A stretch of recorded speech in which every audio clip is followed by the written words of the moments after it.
अशा पद्धतीने जर का कोबीची भाजी केली तर टिफिनमध्ये मुलं रोज हीच भाजी मागतील. तर एका कढईमध्ये तेल घ्यायचं आहे.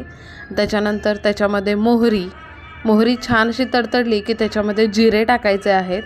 जिरे झाल्यानंतर आपण त्याच्यामध्ये कांदा टाकून घेणार आहोत. इथं मी मीडियम आकारचा एक कांदा घेतलेला आहे.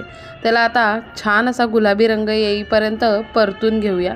त्याच्यामध्ये मी मिरच्या आणि कढीपत्ता टाकलेला आहे. तिखट तुम्ही तुमच्या सोयीनुसार टाकू शकता. आता इथं छान असं त्यांना आपण भाजून घेऊ. इथं मी अर्धा चमचा हिंग आणि हळद टाकलेला आहे.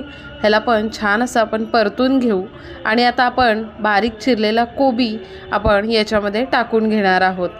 कोबी एकदम जेवढा होईल तेवढा तुम्ही बारीक चिरायचा आहे. कोबी टाकल्यानंतर छान असं ह्याला मिक्स करूया.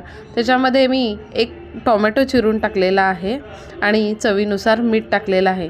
आता याला छान असं मिक्स करून घेऊया आणि याला 1 ते 2 मिनटं वाफवून परत एकदा छान मिक्स करून छान असं परत एकदा वाफवून घ्यायचे आहे. तयार आहे आपली टिफिनसाठी कोबीची भाजी.